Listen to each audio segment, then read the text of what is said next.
Welcome into another All-22 Daily. It is March 19th, and we are coming off of a big weekend full of moves. It's been a crazy free agency period so far, and this weekend there was about 4 moves that we wanted to touch on so that you tomorrow morning can wake up and just be in the know. So I'm going to start that off with the Laramie Tunsil news.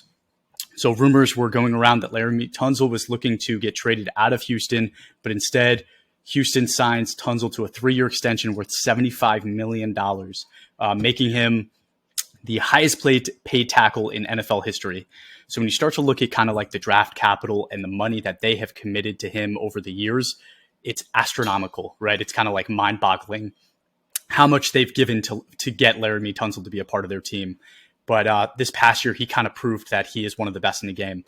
Going into this year, I was pretty skeptical of that, right? He's getting to the later stages of his career, 27, 28 years old, supposed to be in his prime, but that Houston offense is really in rough shape. And I kind of expected him to, some people rise to the occasion, some people sink to the kind of the surroundings. And I was expecting him to kind of do that, right? And he didn't. He proved that he was one of the best. He actually finished as PFF's #1 pass blocking tackle with a 91.7 grade last year. So he proved that he's worth the money. And this is a Houston team about to draft its franchise quarterback with the 2nd overall pick. And they needed to make sure that they could shore up this offensive line, right? So they probably think that they have Laramie Tunsil at left tackle, Kenyon Green at left guard, Scott Quisenberry at center, Shaq Mason at right guard, and then Titus Howard at right tackle. So it's not the best in the league by any means, but it is now what I would call a complete offensive line, one that's definitely serviceable and one that a rookie QB can step behind and be comfortable, trying to make it in the league. So from an All-22 perspective, what this means for you is, 1, I would feel really confident drafting whoever Houston drafts at QB this year. 2, tackle weight is going to increase, right? So last year, tackle weight was 5.18%. If you're not aware of how All-22 does this, we use the top salaries per position to calculate a position weight against all other positions in the NFL. So last year, tackle was 5.18. This year, with Tunsil's salary, we expect that to go up. And just for context, if you had a 90 PFF game grade at that 5.18%, you would have an All-22 score of 4.7. So next year, that might be 4.8 and 4.9, and that really makes a huge difference at the end of the day. My thoughts around it, I think it's a great deal. I think Tunsil deserves it. But Ray, I'm curious, did you have any thoughts about it? Yeah, I agree. I was very high on Tunsil going into the year. But once Kenyon Green was drafted by the Texans, I thought Tunsil would kind of step it up a bit. He'd have at least a talented player alongside him. And so the advanced metrics don't bear it out, right? Because Kenyon Green was a rookie and he did not grade all that well, but you don't draft a guy like that for year 1 production or grading, so to speak, right? So without advanced metrics to prove it, I'm super high on at least the left side of the Texans offensive line, which is, of course, important for a rookie quarterback that we presume they'll be drafting in next month. So yeah, I'm a big fan of it. I think now really the next step is they just need to go out and get a good receiver, right? They have a good running back, they have pretty solid offensive line, right? Not the best, but certainly not the worst, and better than average for sure. So you're going to drop in a rookie quarterback into the mix there. Got to get him some weapons on the outside. And they're the perfect spot to do that with pick number 2 and then pick 12. We all expect that to be quarterback receiver. So that's really exciting for the Houston Texans franchise and fans, and really exciting for your All-22 team. So the next move, Ray, we wanted to talk about is Isaac Seumalo. Tell me about his deal. 3 years with the Steelers. How did that happen, and what does that mean? Yeah, so he signed a 3-year, $24 million deal with the Steelers, coming over from the Eagles. So Isaac Seumalo is actually the 10th highest graded qualifying guard in 2022, and he was a top 20 performer in both pass and run blocking. So pretty balanced overall. And we talked before about how the guard position is not very deep at all in the league. So the Steelers get a solid player here that they desperately needed. And they were just in the middle of the pack in terms of both run and pass blocking in 2022. So this helps both maybe open some things up for Najee and then also buy some time for Kenny Pickett back there at quarterback. But for All-22 specifically as it relates to Seumalo, he's going from perhaps the best situation in the league by being flanked by, like an all-pro offensive tackle and center, to the Pittsburgh Steelers offensive line, which is not anything or has not been anything to write home about up to this stage. So I'm a bit leery of another top 10 season. And he is entering his age 29 year, which is fine for a guard, right? He's not the youngest, but that's not terribly old. They tend to have longer careers there. So there's still some years left, but I think the situation is around him is getting worse. So this might be a decent sell high candidate if you're able to afford moving a guard from your All-22 team, because again, he just went from a great situation to kind of the middle of the pack as it relates to his surroundings. So you might expect that to dip. And given how there's a lot of guards sort of in that high 60s, low 70s type range for grading, this might be, or 2022 might have been as good as it gets for him. There's a coach in Pittsburgh that would disagree with you, and I think he knows a little something about football and how to bring up these offensive linemen.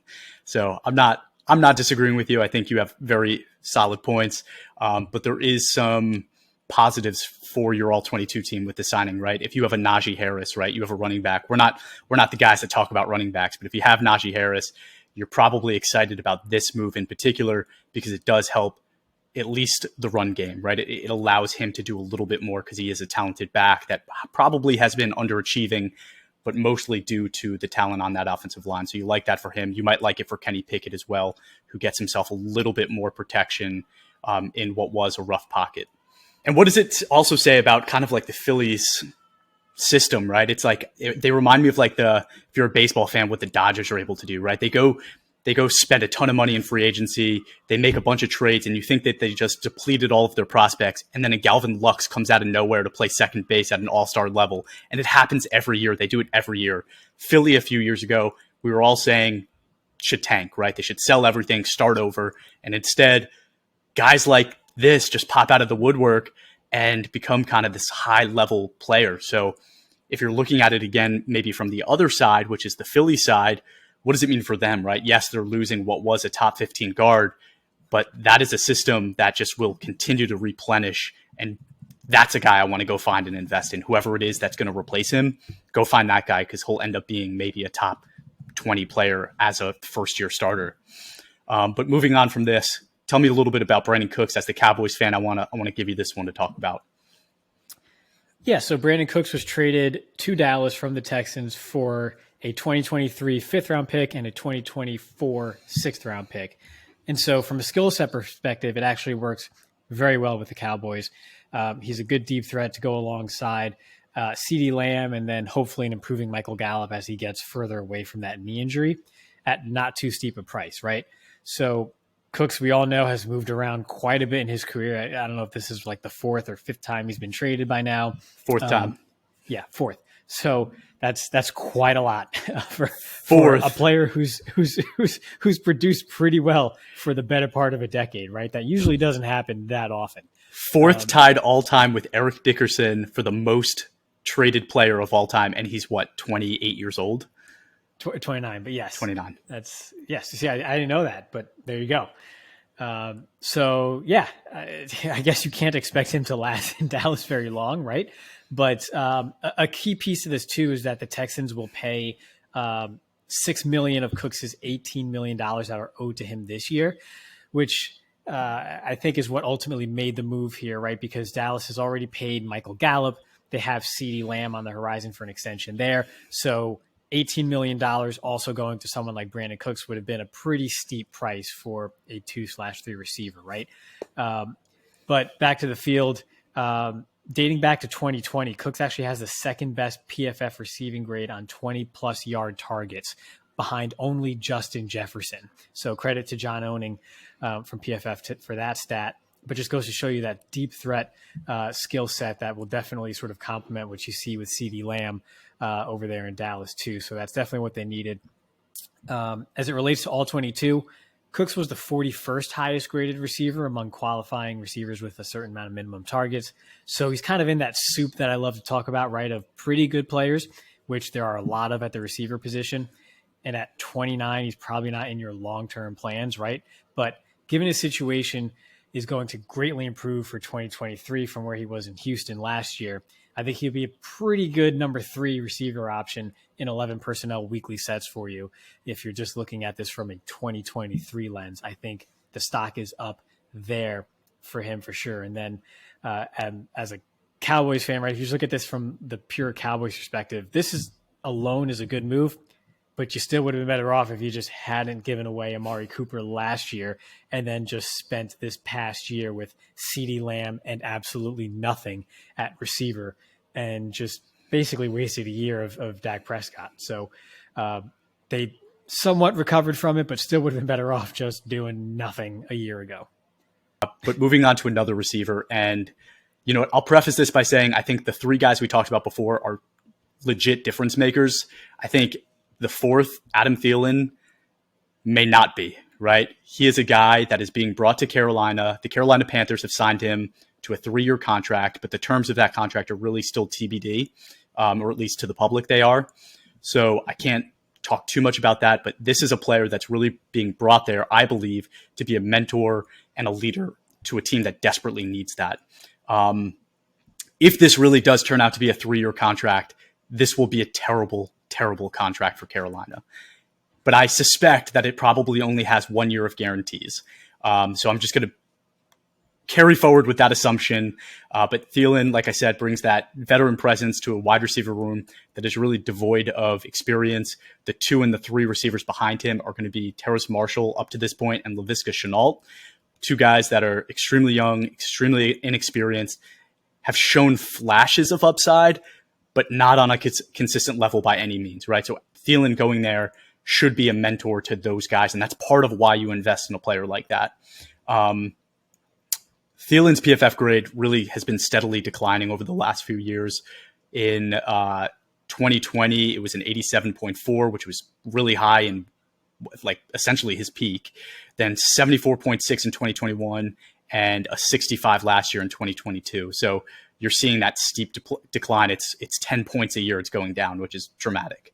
And it's probably been kind of shielded from the public because the stats will tell you that he's had 30 touchdowns over that 3-year span, which is insane, right? Like people don't have that. He's playing this year at 33 years old, right? That 3-year contract would take him till he's 36. There aren't 36-year-old receivers in the NFL anymore. There just aren't. So again, I think if it really is a 3-year deal, it's a terrible contract, but I love it for them if it's a 1-year deal. And I think you're getting, if you're Carolina, you're getting like the locker room presence, but you're also going to get some production for a year. Like you might get 5 touchdowns for whatever rookie quarterback you pick at number 1 overall, giving him a steady target to go find. I think Thielen's stock, you know, he's going from a very stable Minnesota offense with Kirk, who's Mr. Stability, to a very sporadic and just kind of unknown in Carolina. So I'd say stock down, even though he's probably going from a number 2 receiver to a number 1. I still think it's probably stock down. Yeah, I don't, in almost any circumstance, like a 33-year-old wide receiver. And like, I get the coach speak of like, you know, his presence in the room and all that, but, and maybe I view team building a little too linearly, but I basically view team building as there's 53 roster spots. That means there's 53 chances for you to get a leg up on getting bigger, faster, and stronger than your opponent, right? By and large, if you have the bigger, faster, stronger team, you're going to win, right? As long as you have a quarterback.